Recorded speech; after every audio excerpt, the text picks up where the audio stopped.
Alright, welcome back to Cosmic Reach. This is my pre-alpha world, and today I'm going to be doing some more tree building.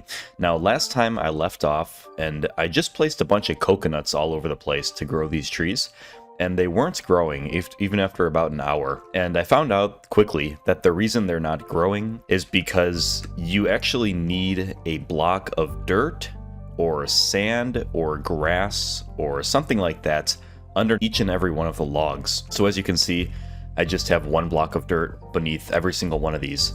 So I just went around to all of the trees I placed last time. It took probably about, I don't know, 40 minutes or so, 45 minutes, because in addition to just flying around and haphazardly placing coconuts, I had to go around to each of the coconuts, dig a hole underneath, replace it with dirt, and then replace the stone. So it did take quite a bit longer than just planting the coconuts. It looks nice. I like it a lot. I could plant more trees to make it even thicker, but I don't think there's any reason to do that. This is the exact view that I wanted, that I was envisioning, so it turned out okay. I did add another ring of trees around the perimeter to make it even wider. I could go again, and maybe I'll do some more in the future, but for now this is good enough. As you can see, the trees, when it's dark or at night, they don't glow.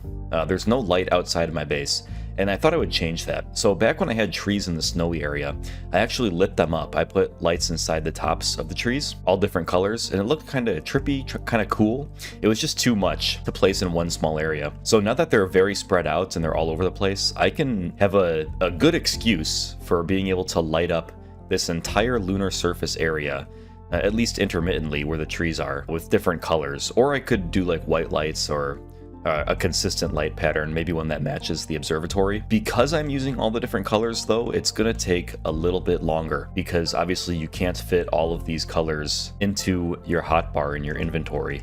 So I'm going to have to shuffle things out. So I was going around and lighting up each of these trees with all the different colors. It's taking a while because I have to shift out colors and everything and make sure that I'm not repeating. Some of these colors don't look that different, I guess, when they're inside the trees. I experienced this before, like, let me actually lay down a couple of what I'm talking about. So the green ones, for example, this one and this one, they look so similar. It's not really worth putting both of them down. I have all the colors in that rainbow right there. That's because you can kind of tell the difference when you're looking at them as blocks, but in terms of the lighting that they emit, it's not really that much different. So instead of making this so complicated and spending extra time shifting out the blocks of colors and everything to make sure I get every single one of them, I think I'm just gonna maybe do a subset of the colors, just the ones that are really obviously different from each other when they're inside the canopy of the tree. As you can see, for example, this one, and this one hardly look any different. They're all green. This one's obviously a little bit more blue, but the other ones are almost identical. So I'm going to play around with that for a little bit, and I'll find the subset of colors that'll work for me, and then I will continue doing what I was doing. Alright, time-lapse time. That means monologue time, as usual. This time around, I wanted to talk about a couple things. One of them is a suggestion from a while back on the Discord server. I read a lot of suggestions on there. I don't read all of them, but I do read a lot, and then I make them occasionally. I don't always post my own issues and suggestions, but sometimes I do. One of them was about the infinite world generation.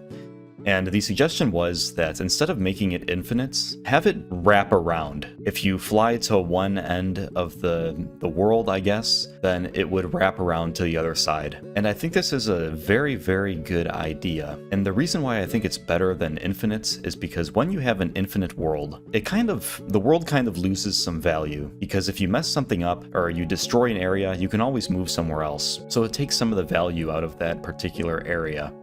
Whereas if your world is finite and not extremely massive, to where it's virtually infinite, so if it's realistically finite, you kind of feel the need to put more care into it at every location. So you're not just gonna chop down all the trees and never replant anything and build big dirt towers all over the place. You're gonna kind of feel the need to take care of things and make things look nice. Maybe not everybody would like this, but it does kind of make me feel like I value my world more. Like there's more, my world is more precious than if it were to just be infinite and I could just trash anything anywhere and then walk a certain distance away and never see it again. The other reason why I like the finite world thing where it wraps around is because this game is more space themed, just based on planets normally being spherical in real life. I think that it'd be a good idea to kind of model that as when you get to the end of the planet, it should wrap around to the other side of the planet as if you're walking on a spherical planet. This would be a good way to kind of simulate a spherical world without actually having a spherical world with a shader or just the way that the blocks spawn. This would be a good way to circumvent that complexity. Based on the intentions of the developer and from what I've heard from him with like the infinite height, which I think is already implemented, I just haven't tested it myself. It seems like the intentions are to make it virtually infinite in all directions. So perhaps that suggestion won't come to light, but I do think it's something worth considering. And I'm sure that there's an even better argument for it that I'm not thinking of right now. My brain's kind of scattershot from other things. Actually, recently, we got an interesting suggestion of putting C4 into a furnace, and then if you light the furnace, it blows up in an explosion. That was awesome. I think that was a great suggestion. It's little things like that that really add a lot of dumb fun to the game. Just little humorous things, and I think those kinds of things are highly valuable. A lot of the times, what makes a difference between a boring game and a fun game, or a fun game and a really fun game, is the little details, just the minor things that you don't think about in terms of like big game design ideas or issues. Oftentimes, they're just little accidents or little bugs that turn into fun features, things like that. The C4 thing was one of those, and I thought that was a fantastic suggestion, whether or not the person who made the suggestion realized it. The other thing I wanted to talk about is the similarities/differences from Cosmic Reach to Minecraft.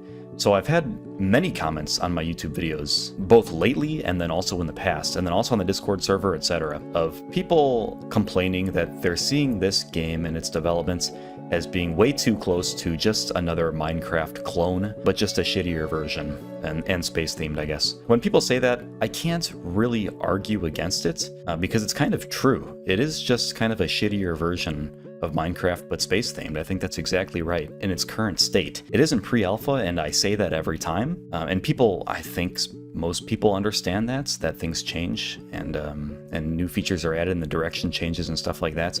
But I think that their criticisms are definitely valid. And I too hold that value of not being just a clone, feeling like a clone of Minecraft.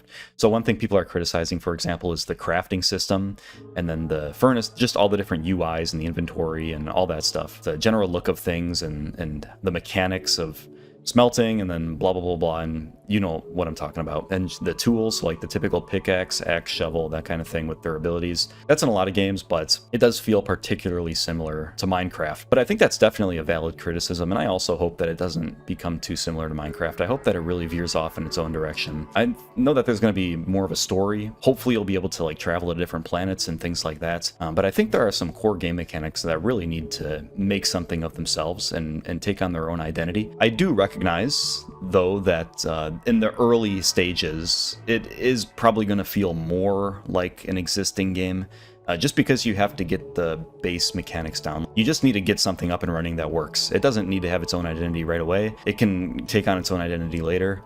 But you need something that just works so that you can get some kind of survival out or push the game forward in some rudimentary way, rather than waiting forever trying to come up with the perfect idea, never finding the perfect idea and then being dissatisfied. So I think things can take on an identity of their own over time, but I do hope that that's something that the developer keeps in mind.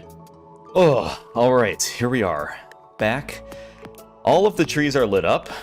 There was some problems. As you can see, it looks incredible. I'm really glad I did this. And actually, I dropped most of the color palette, and I just went with red, green, and yellow, because I felt that those represented the trees enough. The red ones, obviously, trees aren't red, generally speaking. I did want a little bit of a different color than the red and the yellow, because the red and the yellow are more similar than the green and the red or the yellow and the red. And I didn't choose any of the darker colors because they don't show up very well at nighttime. They don't kind of have the same luminescence value, I guess I'll call it, at nighttime. And right now, it looks like this. I'm on pitch dark for the lighting, and you can see there's no stars in the sky. The reason why it's so bright is because I have a new command on, which is called night vision. So if I turn that off, this is what it looks like. Wow, that is awesome. That is awesome. Oh man. Yeah, I like this a lot. I'm gonna have to take a lot of screenshots. So let's just go ahead and check out each of the different lightings. So this is pitch dark, this is overcast, this is space day. So you can't really see the lighting, but you can see the colored bulb in each of the trees, which adds a little bit of color. We have dark night, which looks like this. This is so cool. I love this. And then if we move on, we get dynamic sky, which obviously is changing. That looks incredible. I'm gonna go back and take some screenshots later, just with different lighting and all that, because I think this is really cool. Honestly, this might be, out of all the screenshots I've seen of this game, I think this is kind of the coolest. Not to put anybody else's worlds down, but I think my world is currently probably the best out of everybody who's ever played this game, which, to be fair, isn't that many people. I mean, how could you disagree? Come on.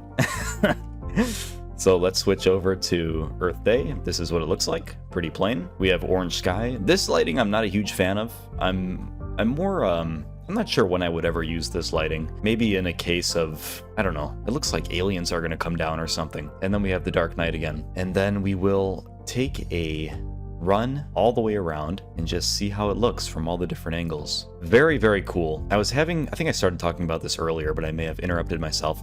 I had some problems with the leaves. Oftentimes when I would break the top leaf of the tree and then break the leaf below that and then place down the light block and then replace the leaf on top, when I replaced the leaf on top, on the tippy top of the tree in the center, on top of the light block, oftentimes the leaf would show up invisible. And if I hovered over it, the outline would still appear of the block, but the block itself would be invisible. And it would continue being like that for a long time until it kind of refreshed. So right here, you can see the yellow block, but if I hover over it, oh shit, actually okay.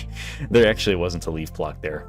But I swear that I'm telling the truth. And it's hard for me to tell, while I'm going, like you just saw right there, it's hard for me to tell if I just forgot a leaf or if something's missing in the graphics. And it only seems to be the leaves that are like that. And then, okay, so look at this. So you also have some trees with varying limb lengths, I guess. So like this one only has 4 spokes on the sides, and they don't go out very far.